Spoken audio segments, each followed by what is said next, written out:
Hi, I'm Kelly Steinborn. These are my audience members, Kenny and Jason. And many of you have taken part in traditions at NDSU, whether it be at football games, basketball games, or even at track meets. Well, NDSU currently has 386 student athletes, according to GoBison.com, that take part in our historic athletic program. And I myself have taken part in many of these college traditions. And I know how important college traditions are to colleges and universities throughout the country. College athletes should not disgrace this long-standing tradition by getting paid to play their favorite sport. Today I'll give you some information on how student athletes are paid, the myth that colleges make money off of their student athletes, and how paying athletes would ruin the college culture. Although college athletes are not getting a physical paycheck each week, they are getting paid in the form of education through scholarships.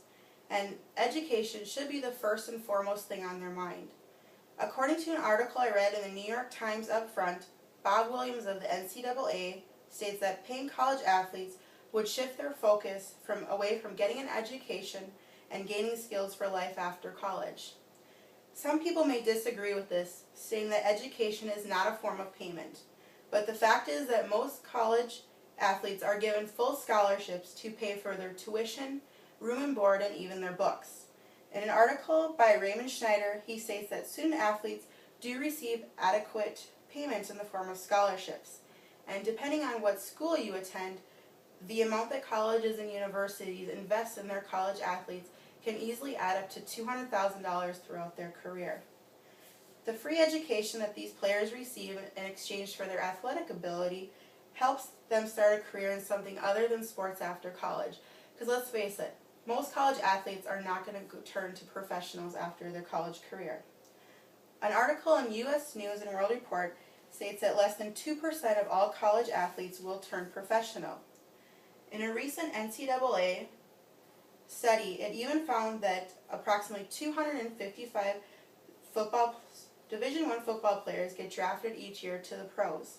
So if you are a college football player, you only have a 1.7% chance that you're going to turn professional and be recruited to play after college. And while there are currently 17,500 men playing college basketball in Division I, the chances of getting drafted after college drops to 1.2%.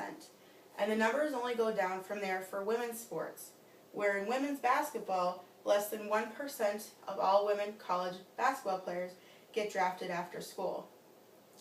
And I know if I was a student athlete, I wouldn't want to depend on these numbers, especially when you graduate and are looking for a career after college. And I'm sure none of you would either.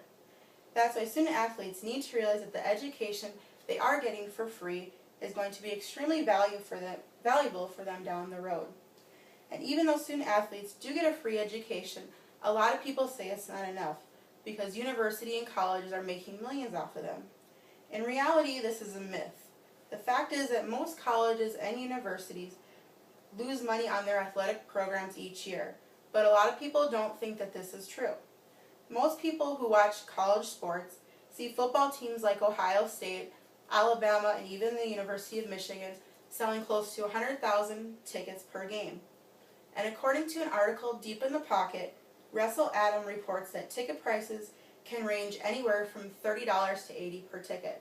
So it's easy to see why a lot of people think that colleges and universities are making tons of money off of their student athletes.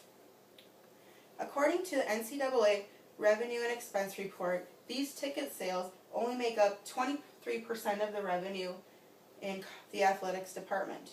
And because revenue from ticket sales only goes so far in help covering the costs of running the athletic department, I found that the NCAA Revenue and Expense Report also states that only 22 out of the 340 Division I schools generate a positive profit. This means that 93% of the schools in Division I are operating at a loss each year. With most schools operating at a loss, you can see how the myth of colleges and universities making money off their student athletes is not true. And even though these schools do generate lots of income from college sports, it's normally not enough to cover the costs of things like tuition and scholarships, salaries for their coaches and staff, and the upkeep of their facilities that can equal close to 70% of their yearly expenses. So what would happen if we added paying college players on top of all these expenses? Not only would it add to the total cost of running the athletics department, but it would ruin the college atmosphere. If we started paying college athletes, you would be essentially telling the student athlete, the body, that athletes are more important than they are. It would tell people that we award athletes with athletic ability, but don't reward students for their intellectual ability. It would divide us as a student body. It would also take away from the unity that every college has. We would be separated into athletes and students, and would essentially ruin what the college atmosphere is. It would also ruin one of the main reasons people love college sports so much, that these athletes are students first and players second. They give their all each game for the love of their team, the love of their school, and especially for the love of the game and its traditions. Paying student athletes would wreck this appeal that has helped make college sports what it is today. And because of this, college athletes should not be paid to play the game they love. We have gone over how student athletes are paid, the myth that colleges and universities make money off their student athletes, and how paying student athletes would ruin the college atmosphere.